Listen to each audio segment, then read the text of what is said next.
Hello मेरे प्यारे दोस्त। सबसे पहले स्वागत है आप सभी को आपके अपने इस प्यारे यूट्यूब चैनल पे। आज की इस वीडियो में बताने वाला हूँ बिहार बोर्ड कक्षा 10वीं के नॉन हिंदी का 9वां चैप्टर, जिस चैप्टर का नाम है अशोक का शस्त्र त्याग। और ये एक प्रकार की पाठ की एकांकी है जिनके लेखक है बंशीधर श्रीवास्तव जी। इससे जितने भी ऑब्जेक्टिव और सब्जेक्टिव क्वेश्चन जो आने वाले एग्ज़ाम के लिए इम्पोर्टेंट होंगे उसे मैं स्टेप बाय स्टेप चर्चा करूँगा। इससे पहले मैं आपको बता दूं कि पिछले 8 चैप्टर का वीडियो मैंने अपलोड कर दिया हूं। अगर आप नहीं देखे हैं तो उसका लिंक आपको डिस्क्रिप्शन बॉक्स में और चैनल के प्लेलिस्ट में मिल जाएगा, तो आप वहां से देख सकते हैं। ठीक है, तो इसमें सबसे पहले मैं ऑब्जेक्टिव के बारे में चर्चा करूंगा, उसके बाद सब्जेक्टिव के बारे में चर्चा करूंगा।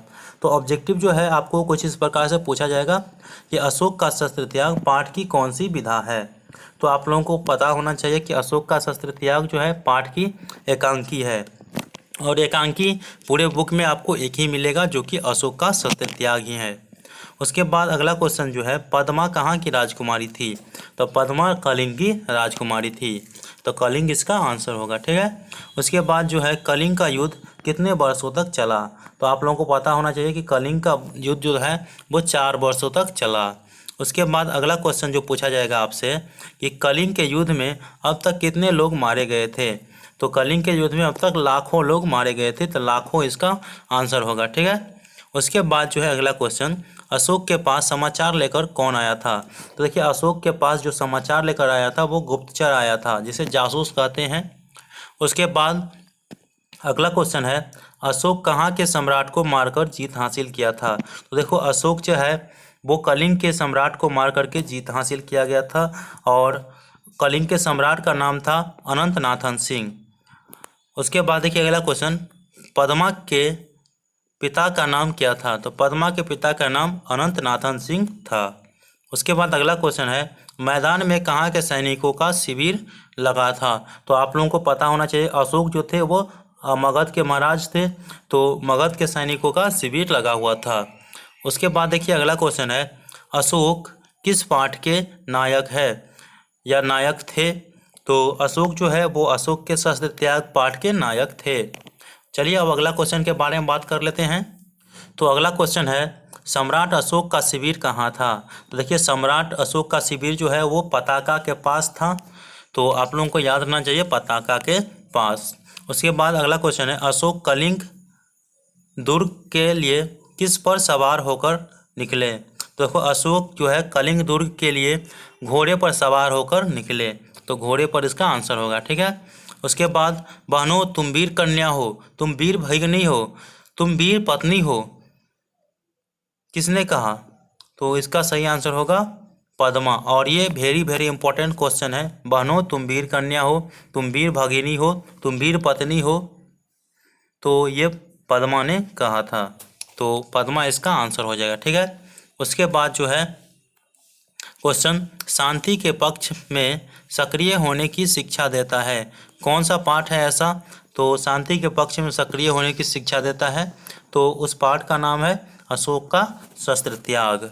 उसके बाद अगला क्वेश्चन है अहिंसा के पक्ष में अपने कथन का मामलिक विकास करती है।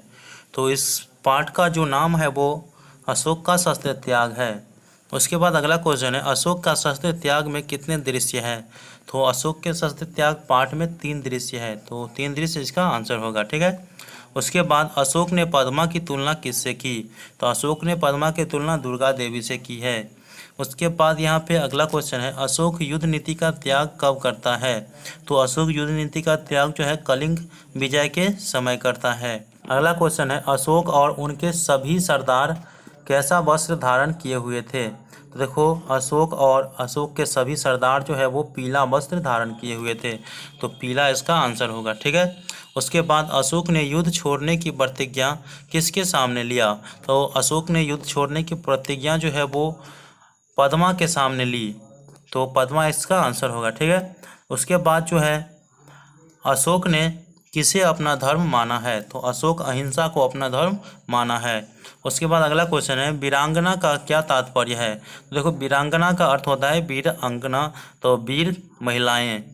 तो उसके बाद यहाँ पे खाली स्थान दे दिया है सरना गच्छामि। तो यहाँ पे क्या होना चाहिए, तो आपको ऑप्शन में देगा बुद्ध शरण गच्छामि, धर्म शरण गच्छामि, संघ शरण गच्छामि। तो कुछ भी आपको ऑप्शन में देगा इस तीनों में से, तो आप इसमें पुट कर सकते हैं, या इनमें से सभी, तो आप सभी का आंसर टिक कर सकते हैं। उसके बाद देखिए इसका मतलब क्या होता है, बुद्ध शरण गच्छामि, मैं बुद्ध के शरण में जाता हूँ। धर्म शरण गच्छामि, धर्म के शरण में जाता हूँ। संघ शरण गच्छामि, संघ के शरण में जाता हूँ। इसका अर्थ ये हुआ, ठीक है। उसके बाद मैं स्त्रियों पर शस्त्र नहीं चलाऊंगा, यह कथन किसका है।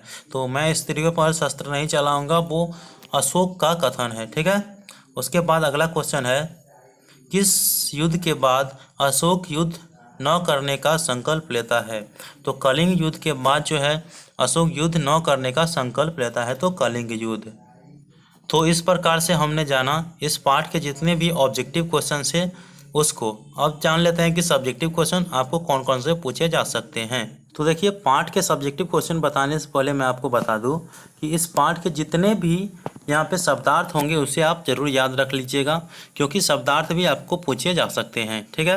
तो इस पार्ट के जो सब्जेक्टिव क्वेश्चन है वो दो इंपॉर्टेंट सब्जेक्टिव क्वेश्चन है। पहला तो पद्मा के ललकारने पर भी अशोक ने युद्ध करना स्वीकार क्यों नहीं किया, और दूसरा पद्मा को अशोक से बदला लेने का अच्छा अवसर था, तब भी उसने अशोक को जीवित क्यों छोड़ दिया।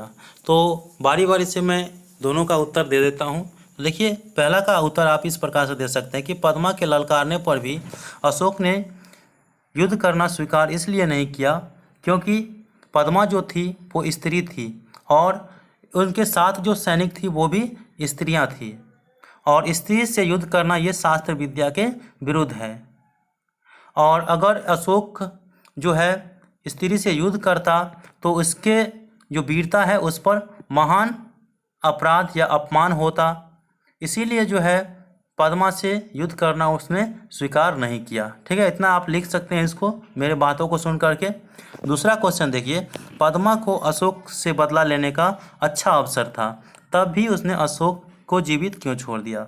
तो इसको आप इस प्रकार से दे सकते हैं कि देखिए जब पद्मा अशोक से युद्ध करने के लिए आई तो सबसे पहले स्त्री की विशाल सेना देख करके अशोक ने निश्चय कर लिया था कि मुझे स्त्री से युद्ध नहीं करना है, मैं स्त्री से कभी युद्ध नहीं करूंगा, क्योंकि स्त्री से युद्ध करना शास्त्र विद्या के विरुद्ध है।